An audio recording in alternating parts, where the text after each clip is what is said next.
प्रकाश institute में आप सभी का हार्दिक स्वागत है। आज हम लोग बातें करते हैं भारतीय संविधान के विकास में 1861 के अधिनियम का क्या योगदान रहा। भारतीय संविधान के विकास में कॉन्स्टिट्यूशनल डेवलपमेंट इन इंडिया में 1861 का क्या योगदान रहा, 1861 में क्या क्या कार्य किए गए, उस पर हम बातें करते हैं। तो हेड डाल लेते हैं 1861 का भारत परिषद अधिनियम। भारत परिषद अधिनियम 1861 परिषद अधिनियम। इस अधिनियम की क्या क्या विशेषता रही, इस अधिनियम में कौन कौन से कार्य किए गए, इस अधिनियम पर किसका प्रभाव रहा। इस अधिनियम पर देखा जाए, जो यूरोप में चार्टिस्ट आंदोलन चल रहा था, इतिहास में चार्टिस्ट आंदोलन आपको पढ़ना भी है, उस चार्टिस्ट आंदोलन का ही प्रभाव था ये परिषद अधिनियम। जो मांगे चार्टिस्टों के द्वारा ब्रिटेन में की जा रही थी कि मताधिकार का अधिकार मिले, उद्योगों में लोगों को अधिकार मिले, प्रत्यक्ष मतदान हो, एक तरह से लंबी सूची थी ब्रिटेन में, और वहाँ के अधिकारों को लेकर एक आंदोलन चल रहा था जिसे चार्टिस्ट आंदोलन कहा जाता है। उस चार्टिस्ट आंदोलन का किस पर प्रभाव दिखाई देता है, इस परिषद अधिनियम पर 1861 पे प्रभाव दिखाई देता है। अब यहाँ पे देखें, एक क्वेश्चन और मिला आपको प्री में पूछा जा सकता है कि ब्रिटेन के चार्टिस्ट आंदोलन का प्रभाव संवैधानिक विकास के किस अधिनियम पर दिखाई देता है, किस अधिनियम पर दिखाई देता है। तो उसका आंसर क्या है, भारत परिषद अधिनियम 1861। यहीं पर नोट कर लेंगे। इस अधिनियम पर ब्रिटेन के चार्टिस्ट आंदोलन का प्रभाव दिखाई देता है, प्रभाव दिखाई देता है। इस अधिनियम की दूसरी विशेषता क्या थी?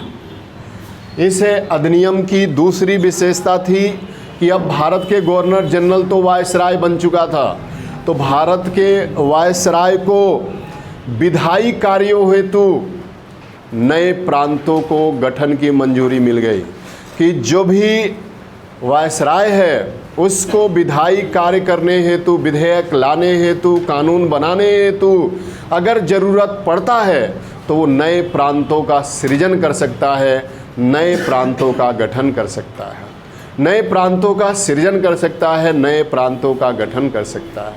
यहीं पर नोट कर लें।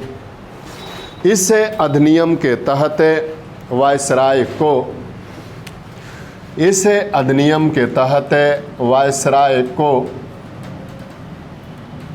विधायी कार्यों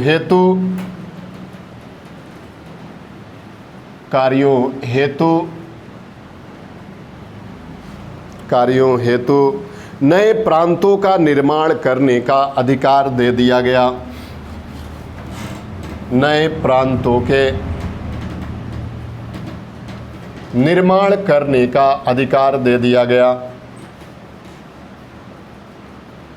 नए प्रांतों के निर्माण करने का अधिकार दिया गया।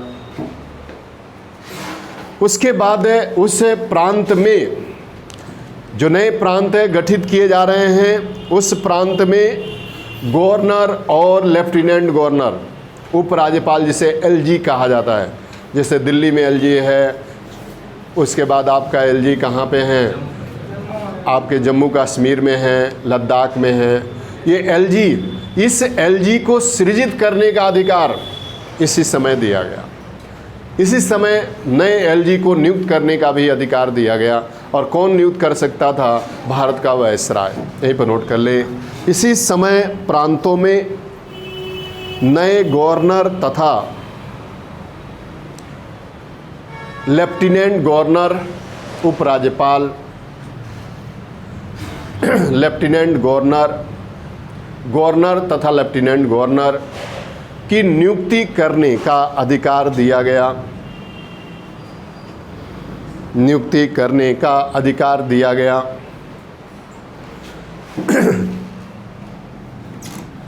अधिकार दिया गया।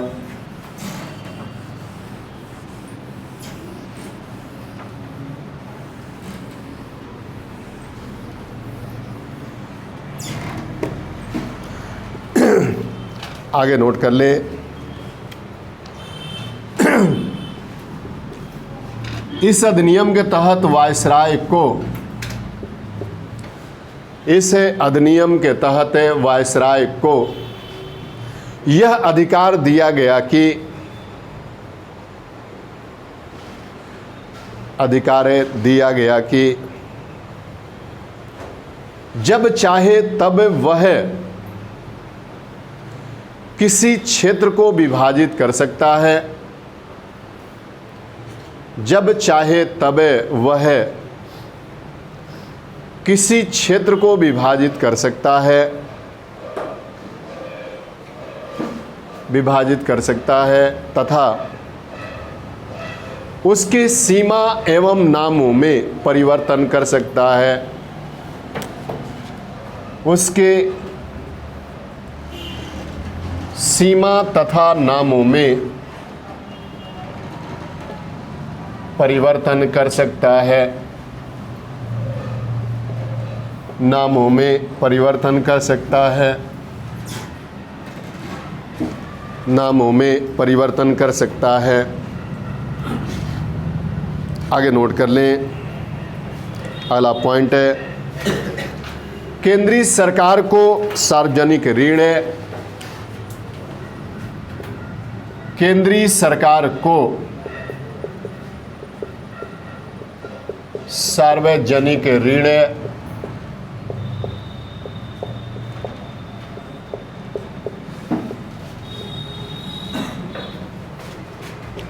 सार्वजनिक ऋण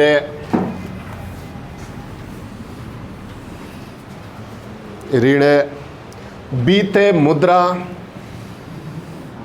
वित्त ऋण, वित्त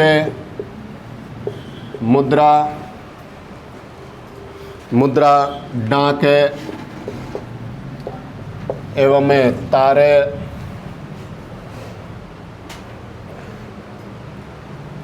तारे तथा धर्म के संबंध में, तथा धर्म के संबंध में प्रांतीय सरकारों से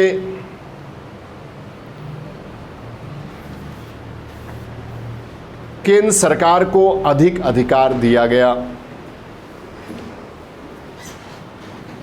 प्रांतीय सरकारों से केंद्र सरकार को अधिक अधिकार दिया गया, यानी कि जो भी फाइनेंस के मुद्दा थे, मॉनेटरी के मुद्दा थे, डाक और तार के मुद्दा थे, टेलीग्राम एंड पोस्ट ऑफिस, और रिलीजियस मुद्दा थे, उन पर केंद्र को अधिक पावर दिया गया। बाकी तो इस समय लगभग ये वित्त, मुद्रा, डाक और तार तो बंद हो गया, ये सब अभी भी केंद्रीय मुद्दे में ही है। ये केंद्रीय जो कर होता है, केंद्रीय जो वस्तु होती है, संघ सूची की वस्तु, उसी में सब शामिल है। लेकिन इन सब पे प्रांतों को भी अधिकार था और केंद्र को भी अधिकार था, लेकिन इस अधिनियम के तहत ज़्यादा अधिकार किसको दे दिया गया? केंद्र को दे दिया गया, केंद्र को दिया गया। आगे नोट कर लें, इस अधिनियम के तहत गवर्नर जनरल की या वायसराय की कर लेंगे, वायसराय की विधान परिषद की संख्या में,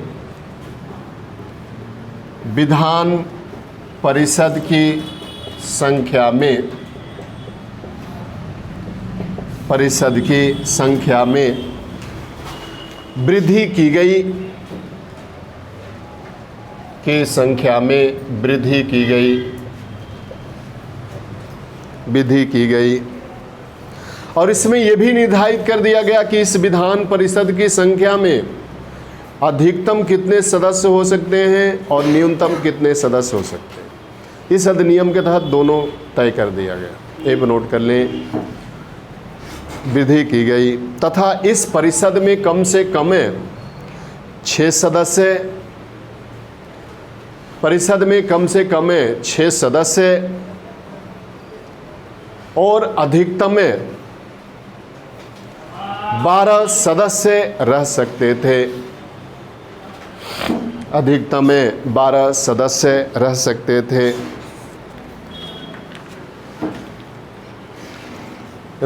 थे,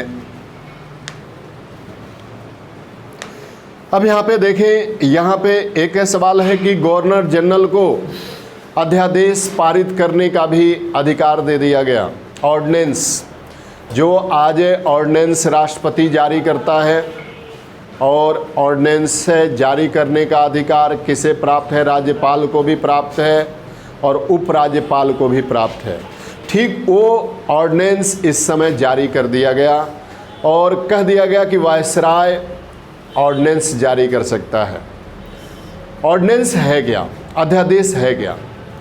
अध्यादेश भारतीय संविधान में 3 जगहों पे है। एक है अनुच्छेद 123 1, 2, 3 और ये है राष्ट्रपति की अध्यादेश जारी करने की शक्ति। उसके बाद है अनुच्छेद 213 213 और ये राज्यपाल की अध्यादेश जारी करने की शक्ति है। और एक है अनुच्छेद 239 है ख और ये उपराज्यपाल की अध्यादेश जारी करने की शक्ति है। ये 3 जगहों पे अध्यादेश है, 3 जगहों पे ऑर्डिनेंस है। यहाँ पे देखें, अध्यादेश होता क्या है, ऑर्डिनेंस क्या होता है। अध्यादेश वह कानून होता है जब संसद या विधानसभा कार्य नहीं कर रही है, शीतकाल समाप्त हो चुका है या मानसून सत्र समाप्त हो चुका है और सत्र नहीं चल रहा है और उस समय देश के हित में कोई कानून बनाना अति आवश्यक है। तो ऐसे समय में राष्ट्रपति अपने अनुच्छेद 123 का प्रयोग करते हुए अध्यादेश जारी कर सकेगा, लेकिन उस अध्यादेश को वही पावर प्राप्त होगा जो लोकसभा राज्यसभा के द्वारा पारित कानून का होगा। लोकसभा और राज्यसभा मिलकर कानून बनाते हैं, पारित करते हैं और राष्ट्रपति उस पर मुहर लगा देता है।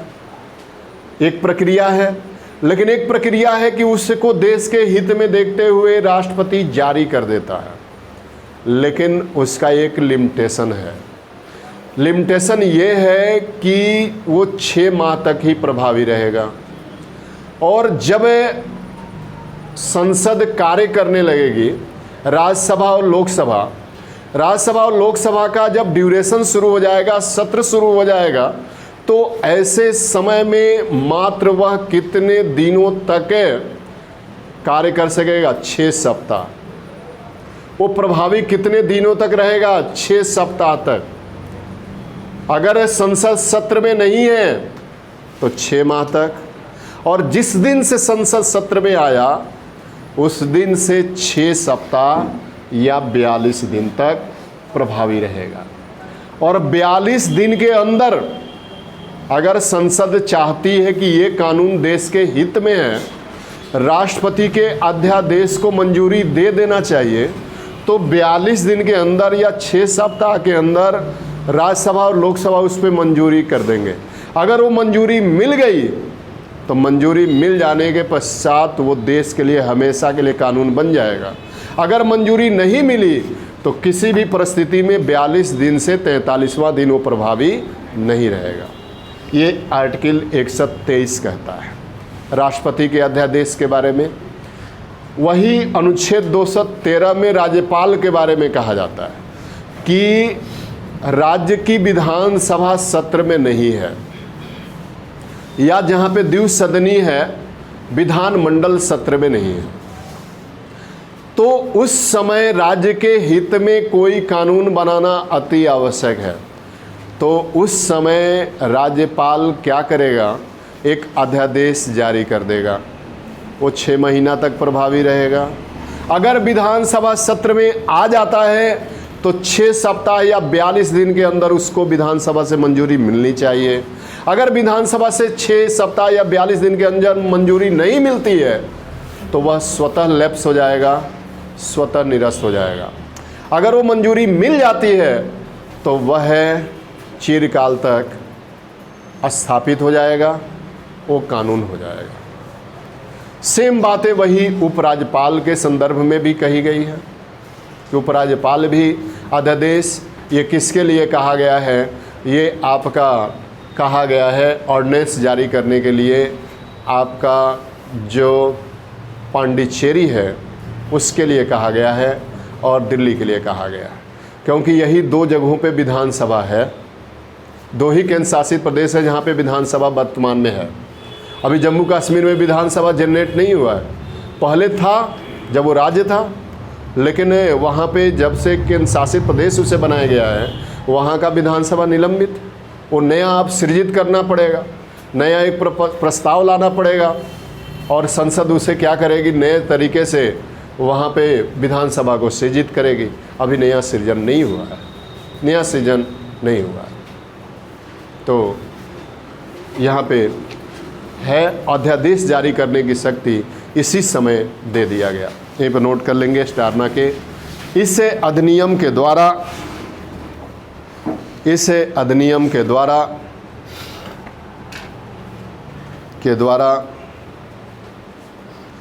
गवर्नर जनरल को या वायसराय को अध्यादेश जारी करने की शक्ति दिया गया। अध्यादेश जारी करने की शक्ति दिया गया।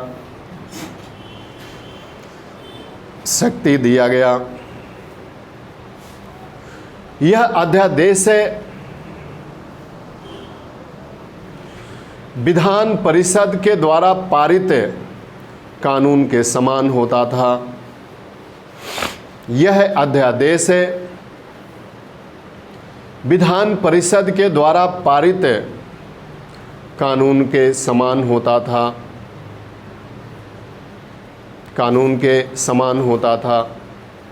लेकिन ये भी इस समय ही कानून बना दिया गया। कितने महीने तक ये प्रभावी होगा? 6 माह तक। ये पर नोट कर लें।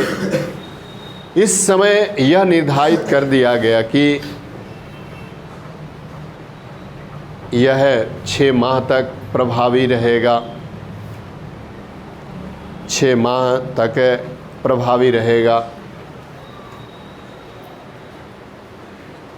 यहाँ पर देखें, एक पॉइंट इसमें और जोड़ दिया गया कि किस कारण से आप इस अध्यादेश को ला रहे हो, किस कारण से इस अध्यादेश को जारी कर रहे हैं, ये भी दे दिया गया था इसमें। यहीं पर नोट कर लें। इसमें यह भी दे दिया गया कि किस कारण से अध्यादेश को, किस कारण से अध्यादेश को जारी किया जा रहा है।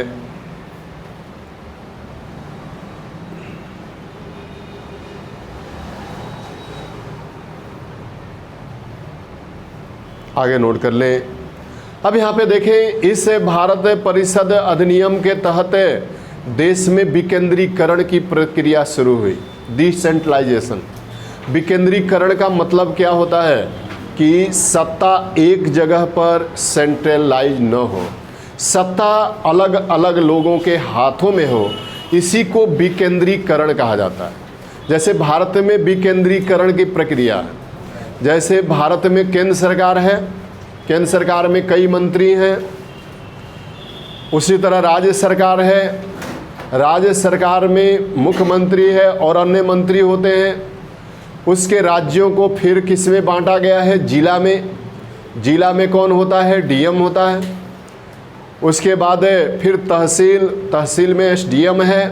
तहसील को ब्लॉक में, ब्लॉक में कौन है? बीडीओ है। उसके बाद फिर ग्राम, ग्राम में कौन है? ग्राम प्रधान है और ग्राम सचिव है। इसी को विकेंद्रीकरण की प्रक्रिया कहा जाता है। तो यहाँ पे अभी शुरुआत की गई डिसेंट्रलाइजेशन की, और इस समय क्या कह दिया गया कि केंद्र की कार्यपालिका अलग कार्य करेगी और राज्य की कार्यपालिका अलग कार्य करेगी। यहीं पर नोट कर लें। इस अधिनियम के द्वारा यह निर्धारित किया गया कि इस अधिनियम के द्वारा यह निर्धारित किया गया कि वायसराय के परिषद की बैठक प्रत्येक सप्ताह होगी। वायसराय के परिषद की बैठक प्रत्येक सप्ताह होगी तथा उसकी अध्यक्षता वायसराय करेगा।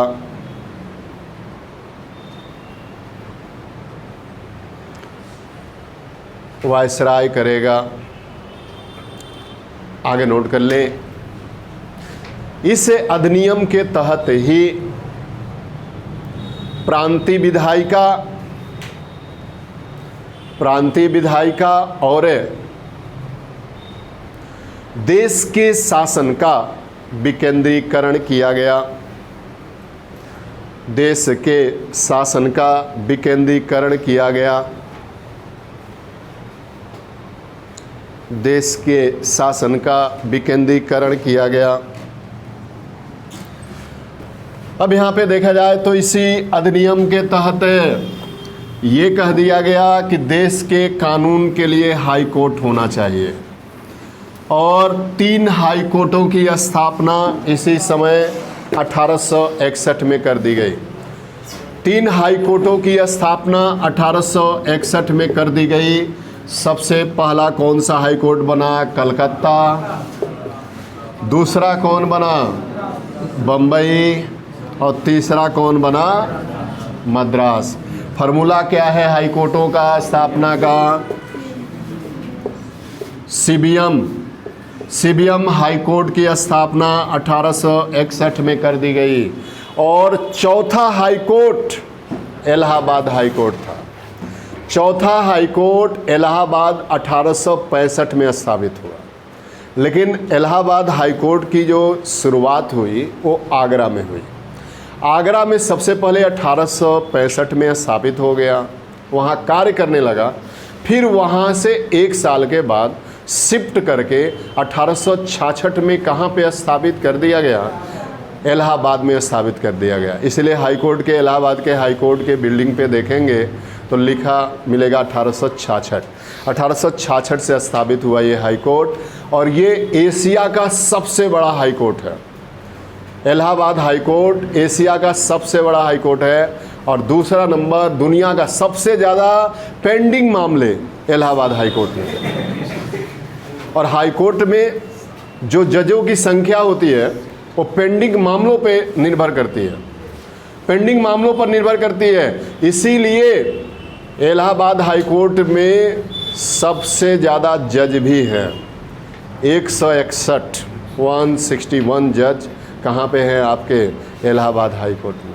जजों की संख्या भी सबसे अधिक कहाँ पे है? इलाहाबाद हाई कोर्ट में। लेकिन ये चौथा हाई कोर्ट था। पहला हाई कोर्ट कौन था? कलकत्ता।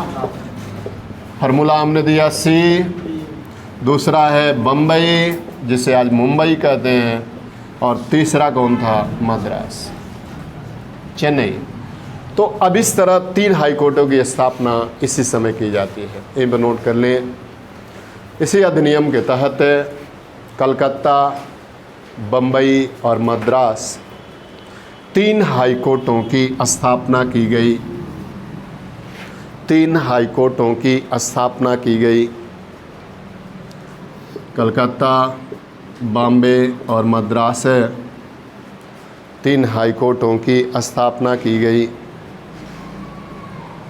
आगे नोट कर लें। 1865-66 में इलाहाबाद हाई कोर्ट स्थापित हुआ। इलाहाबाद हाई कोर्ट स्थापित हुआ।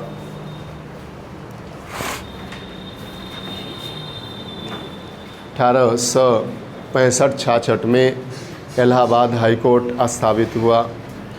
अब यहाँ पर देखें, जो कलकत्ता का सुप्रीम कोर्ट था, जो कलकत्ता में सुप्रीम कोर्ट की स्थापना कब की गई थी? 1773 में। रेगुलेटिंग एक्ट के तहत की गई थी 1773 में। उस 1773 के रेगुलेटिंग एक्ट के तहत स्थापित कलकत्ता का सर्वोच्च न्यायालय 1861 में जाके समाप्त हो गया और उसका विलय किसमें कर दिया गया? कलकत्ता हाई कोर्ट में कर दिया गया। इसीलिए ध्यान रखें। और जो वर्तमान में सुप्रीम कोर्ट है वो 1935 में स्थापित होगा, 1935 के अधिनियम के तहत स्थापित होगा, उस पर भी हम बातें करेंगे। 1935 के अधिनियम के तहत 1937 में स्थापित किया जाता है। यहाँ पे नोट कर लें, कलकत्ता के सर्वोच्च न्यायालय को 1861 में कलकत्ता हाई कोर्ट में विलय कर दिया गया। कलकत्ता हाई कोर्ट में विलय कर दिया गया। अब यहाँ पे देखें, 1861 में अधिनियम आया, उसके बाद अगला अधिनियम आता है 1873 में। और 1873 के अधिनियम में क्या कहा जाता है कि ईस्ट इंडिया कंपनी हमेशा के लिए समाप्त हो गई। ईस्ट इंडिया कंपनी को भंग कर दिया गया, क्योंकि अधिकार तो छीन लिया गया था 1853 में ही, और 1858 में महारानी ने जो घोषणा किया उसमें ईस्ट इंडिया कंपनी के लगभग सब अधिकार छीन लिए गए। लेकिन वो चल रहा था, उसके द्वारा कुछ बोर्ड ऑफ कंट्रोल में सदस्य भेजे जा रहे थे। उन सबको एक अधिनियम के द्वारा ब्रिटिश पार्लियामेंट ने क्या किया, उसे भंग कर दिया, क्योंकि ये कह दिया गया था कि ब्रिटिश पार्लियामेंट जब चाहे तब ईस्ट इंडिया कंपनी को भंग कर सकती है, उसे राइट प्राप्त है, जो मैंने 1853 के अधिनियम में बातें किया था। यहीं पर नोट कर लें, 1873 का अधिनियम, 1873 का अधिनियम, यहीं पर नोट कर लें। इस अधिनियम के द्वारा ईस्ट इंडिया कंपनी को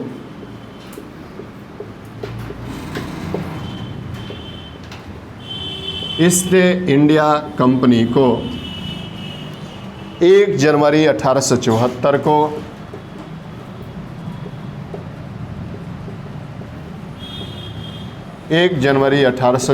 ईस्वी को भंग कर दिया गया। 1 जनवरी 1874 को भंग कर दिया गया। उसके बाद 1876 में भी एक अधिनियम आया। अगला देख लेते हैं, 1876 का अधिनियम। 1876 का अधिनियम 1876 एक्ट ऑफ 1876। इस अधिनियम को रॉयल टाइटल एक्ट कहा जाता है। शाही उपाधि अधिनियम या रॉयल टाइटल एक्ट कहा जाता है। एक पर नोट कर ले, इस अधिनियम को शाही उपाधि अधिनियम भी कहा जाता है। इस अधिनियम को शाही उपाधि अधिनियम भी कहा जाता है। शाही उपाधि अधिनियम भी कहा जाता है।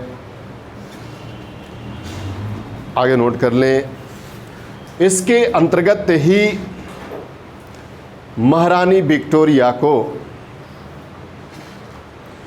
इम्पोर्टेंट कर लेंगे, बार बार पूछा जाता है, इस अधिनियम के द्वारा ही महारानी विक्टोरिया को भारत का सम्राज्ञी घोषित किया गया। भारत का सम्राज्ञी घोषित किया गया। भारत का सम्राज्ञी घोषित किया गया। तो कई बार यही पूछा जाता है कि भारत की सम्राज्ञी महारानी विक्टोरिया को कब घोषित किया गया था? तो 1876 में घोषित किया गया था। कभी कभी पूछ दिया जाता है शाही उपाधि अधिनियम कब आया, तो ये भी इसका आंसर क्या है, 1876 में। रॉयल टाइटल एक्ट, 1876 1876 में रॉयल टाइटल एक्ट आता है। आगे हम बातें कर लेते हैं। अब यहाँ पे देखें एक और बदलाव किया गया। जो वायसराय का काउंसिल था, उस वायसराय के काउंसिल में पीडब्ल्यूडी की नियुक्ति की गई। पीडब्ल्यूडी का गठन तो 1853 में ही हो गया था। 1853 में लॉर्ड डलहौजी ने भारत में सार्वजनिक लोक निर्माण विभाग की स्थापना किया, जिसे पीडब्ल्यूडी कहा जाता है। कई बार पूछा जाता है कि आधुनिक भारत में पीडब्ल्यूडी किसने बनाया था, तो पीडब्ल्यूडी की स्थापना किया था और वो किया था लॉर्ड डलहौजी ने 1853-54 ईस्वी में। लेकिन मध्यकालीन भारत में पूछ दे कि मध्यकालीन भारत में पीडब्ल्यूडी किसने बनाया, तो मध्यकालीन भारत में पीडब्ल्यूडी बनाया था और वो बनाया था फिरोज शाह तुगलक ने। फिरोज शाह तुगलक ने बनाया, लेकिन यहाँ पे कार्यकारिणी में पीडब्ल्यूडी का मेंबर नहीं था, इसीलिए 1876 के अधिनियम के तहत पीडब्ल्यूडी मेंबर भी वायसराय के कार्यकारिणी में शामिल कर दिया गया। यहीं पर नोट कर लें स्टारना के। वायसराय के परिषद में 6ठे सदस्य की नियुक्ति की गई। 6ठे सदस्य की नियुक्ति की गई तथा उसे पीडब्ल्यूडी विभाग सौंपा गया। तथा उसे पीडब्ल्यूडी विभाग सौंपा गया। पीडब्ल्यूडी विभाग सौंपा गया। अब हम लोग बातें करते हैं। अगला अधिनियम आया 1892 का, 1892 एक्ट, 1892 का अधिनियम। इस अधिनियम के क्या क्या मुख्य बिंदु थे, प्रावधान थे, इसको देख लेते हैं। 1892 ईस्वी का अधिनियम।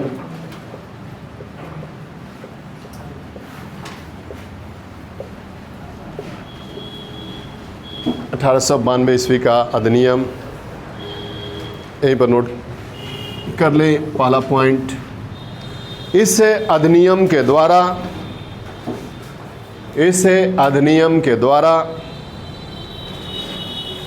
केंद्रीय विधान परिषद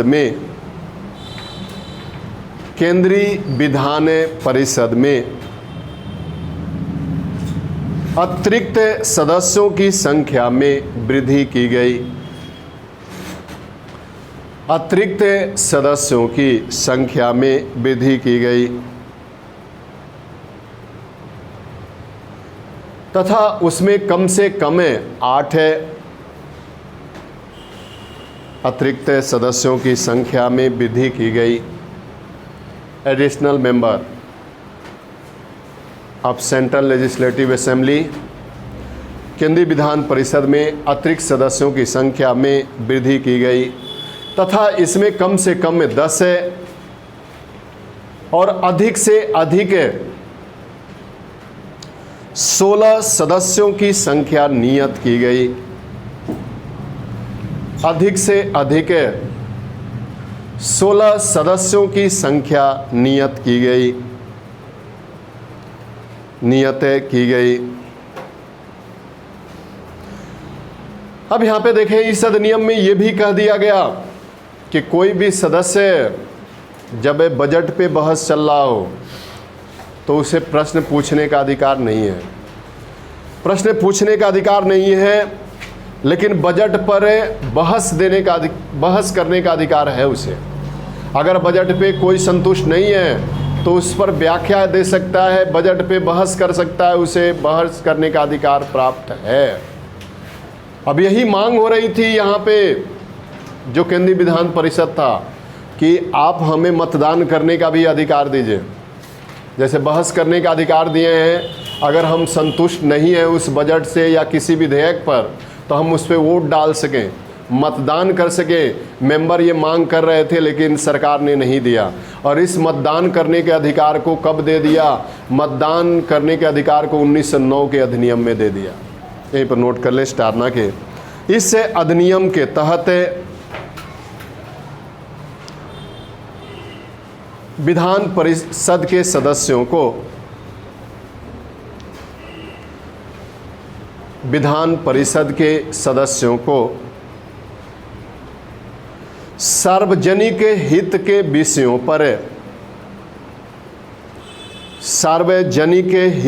विषयों पर प्रश्न पूछने तथा बजट पर बहस करने का अधिकार दिया गया। प्रश्न पूछने तथा बजट पर बहस करने का अधिकार दिया गया, लेकिन मतदान करने का अधिकार नहीं दिया गया। लेकिन मतदान का अधिकार नहीं दिया गया।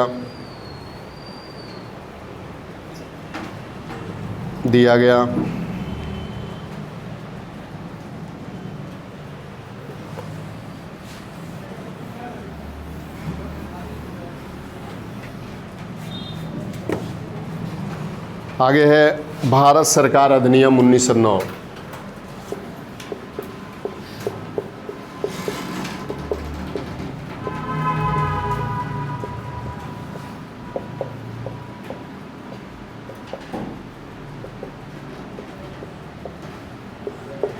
भारत सरकार अधिनियम 1909। अब यहाँ पे देखें, इस समय भारत का जो सचिव था वह मार्ले था और जो वायसराय था वो मिंटो था। इसीलिए यह अधिनियम मार्ले मिंटो के सिफारिश पर आया। भारत सचिव मार्ले और भारत का वायसराय कौन था? मिंटो। उसी मार्ले मिंटो सुधार पर यह आधारित अधिनियम था। इस अधिनियम में कई अनोखा कार्य किया गया। इस अधिनियम में पहली बार सांप्रदायिकता के आधार पर विधान परिषद में सीटों को आरक्षित किया गया। सीटों को आरक्षण दिया गया कि ईसाई समुदाय से ये लोग आएंगे, मुस्लिम समुदाय से आएंगे, सिख समुदाय से आएंगे और पारसी समुदाय से आएंगे। ये एक तरह से सांप्रदायिकता के आधार पर जो विभाजन था सीटों का, वो पहली बार इसी समय किया गया। तो स्वाभाविक है कि जो मुस्लिम प्रतिनिधि थे, ईसाई प्रतिनिधि थे, वो डिमांड करने लगे कि आप हमारा चुनाव कराना शुरू कर दो। तो चुनाव इसने नहीं कराया, भागीदारी दिया, लेकिन चुनाव हुआ 1919 के अधिनियम के तहत। 1919 के अधिनियम के तहत पहली बार सांप्रदायिकता के आधार पर चुनाव भी हुआ, चुनाव भी कराए गए। लेकिन पहली बार जो अधिकार दिया गया वो इसी में दिया गया, सांप्रदायिकता का रूप दिखाई दिया। अब यहाँ पे मतदान करने का भी अधिकार दे दिया। बजट पे बहस करने के साथ साथ अब यहाँ पे जो मेंबर होंगे सेंट्रल लेजिस्लेटिव असेंबली के, केंद्रीय विधान परिषद के, वो मतदान भी कर सकेंगे। मतदान का भी अधिकार दे दिया गया। ये मार्ले जो भारत सचिव था, वो कहा कि हम जानते हैं कि ये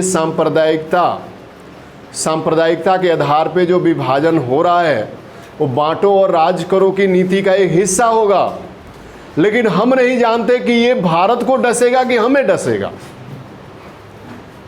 हम ये नहीं जानते कि ये भारत को डसने वाला है कि हमें डसने वाला है। ये ड्रैगन तीत है, ये नाग का दांत है। हम बोएंगे और बोने के पश्चात ये भारत को बांटो और राज करो के आधार पर हम हिंदुस्तान पे राज करेंगे।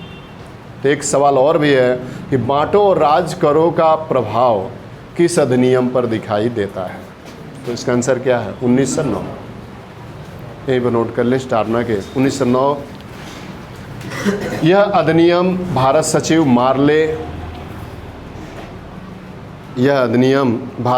मार्ले और भारत के वायसराय लॉर्ड मिंटो के रिपोर्ट पर आधारित था।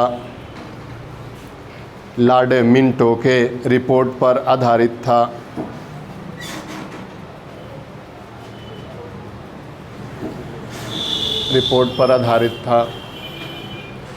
यहीं पर नोट कर लें स्टारमा के।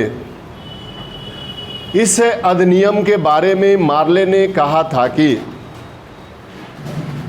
भारत सचिव मार्ले ने कहा था कि हमें नाग के दांत बोने जा रहे हैं। ड्रैगन टीथ, नाग के दांत बोने जा रहे हैं। हम नहीं जानते हैं कि नाग के दांत बोने जा रहे हैं।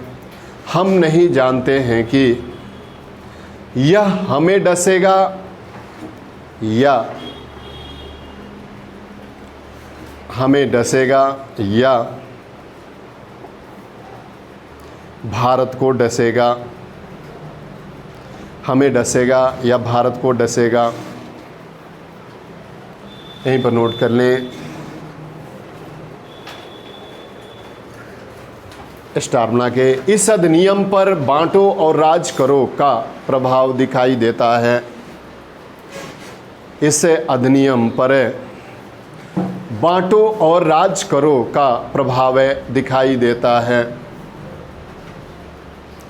बांटो और राज करो का प्रभाव दिखाई देता है।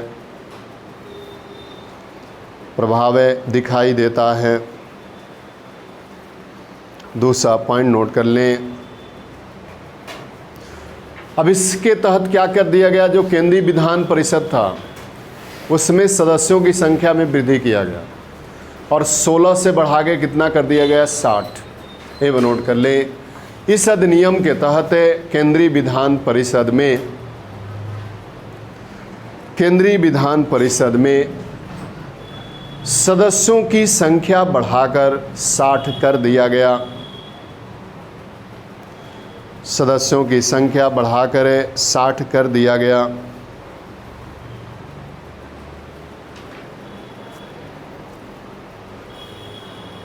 आगे देखा जाए तो प्रांतीय विधान परिषद में भी सदस्यों की संख्या में वृद्धि किया गया। यही भी नोट कर लें। प्रांतीय विधान परिषद के भी सदस्यों की संख्या में वृद्धि किया गया। प्रांतीय विधान परिषद के भी सदस्यों की संख्या में वृद्धि किया गया। वृद्धि किया गया। आगे देखा जाए तो इस अधिनियम के तहत सर्वप्रथम पृथक निर्वाचन व्यवस्था को भी शुरू किया गया। पहली बार पृथक निर्वाचन व्यवस्था को किस अधिनियम में शुरू किया गया, स्टार्ट 1909। लेकिन चुनाव जब पूछेगा कि पृथक निर्वाचन व्यवस्था के तहत पहली बार चुनाव कब कराया गया, 1919। ये नोट कर लें। इस अधिनियम के तहत सर्वप्रथम पृथक निर्वाचन व्यवस्था को प्रारंभ किया गया। पृथक निर्वाचन व्यवस्था को प्रारंभ किया गया। प्रारंभ किया गया तथा विभिन्न समुदायों, जातियों, विभिन्न समुदायों, जातियों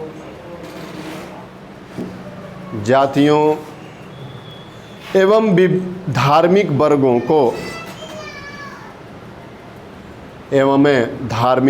को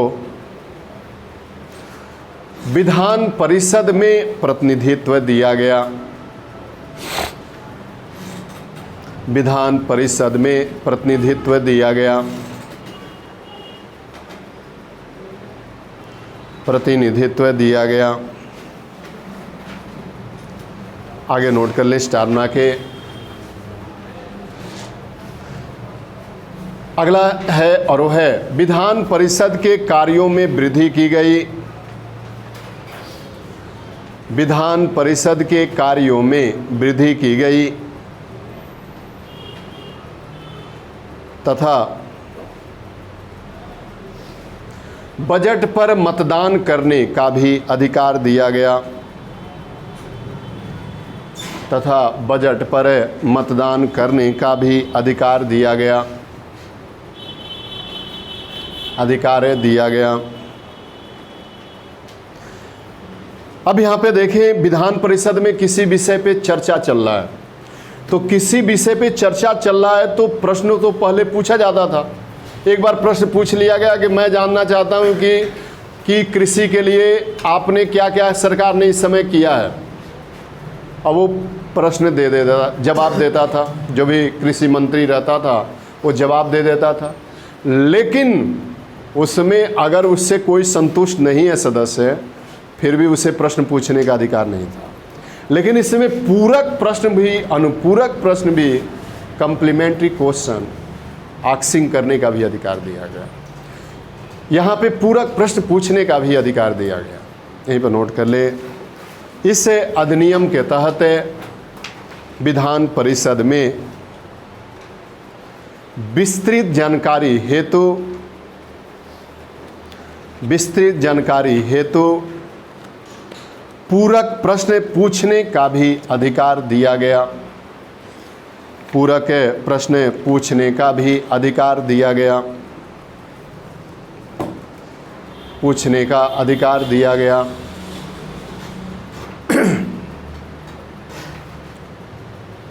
तो ये है 1909 का अधिनियम। अब यहाँ पे देखें 1919 और 1935 दो अधिनियम और बच रहे हैं। 1919 का अधिनियम मेंस में पूछा जाता है। आप यूपी जे का मेंस देने जाएं, बिहार जे का देने जाएं, या फिर एपीओ देने जाएं, चाहे पीसीएस देने जाएं, तो उसमें पूछ देता है कि 1919 के अधिनियम को 200 शब्दों में लिखें। 200 शब्दों में लिखें, या 1935 के प्रमुख प्रावधानों की व्याख्या करें। ये दो क्वेश्चन मेंस के हैं।